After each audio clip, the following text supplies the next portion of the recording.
বন্ধুরা, কখনো কি এমন হয়েছে যে একটু বেশি পাওয়ার লোভে হাতের কাছে থাকা জিনিসটাও হারাতে হয়েছে?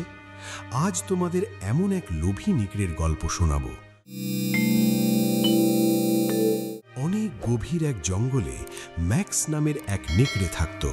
এই ম্যাক্স ছিল যেমন চালাক তেমনি ভয়ানক লোভী। ওর পেট ভরলেও চোখ কখনো ভরত না, সব সময় শুধু আরও চাই করত। একদিন ম্যাক্স প্রচণ্ড ক্ষুধায় জঙ্গলে ঘুরে বেড়াচ্ছিল। সকাল থেকে কিচ্ছু খায়নি। সারাদিন অনেক খোঁজাখুঁজির পর সে অলিভার নামের ছোট্ট আর গোলগাল একটা খরগোশকে ধরে ফেলল। অলিভারকে দেখে ম্যাক্সের তো জিভে জল। মনে মনে ভাবল, যাক, আজকের দুপুরের খাবারটা দারুণ জমবে।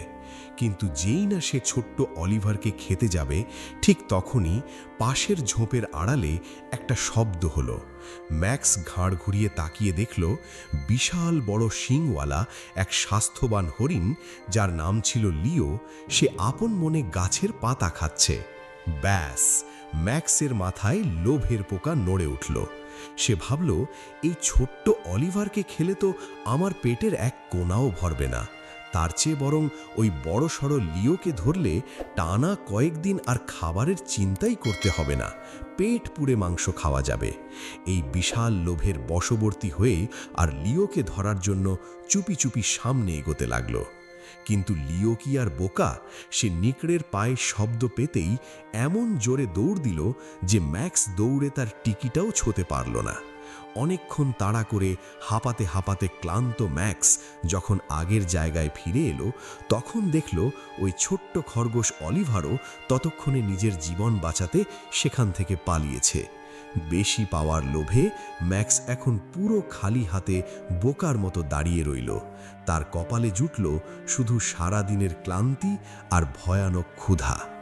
অতিরিক্ত লোভ করতে গিয়ে ম্যাক্স কিভাবে নিজের নিশ্চিত খাবারটাও হারালো। আমাদের চারপাশেই কিন্তু এমন অনেক ঘটনা ঘটে, তাই হাতের কাছে যা আছে সেটাকে মূল্যায়ন করতে হয়। তো বন্ধুরা, ম্যাক্সের এই বোকামির গল্পটা তোমাদের কেমন লাগলো?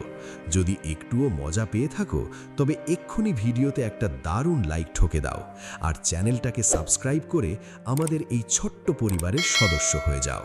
কথা দিচ্ছি, সামনে এমন আরও সুন্দর সুন্দর গল্প নিয়ে আসবো তোমাদের জন্য।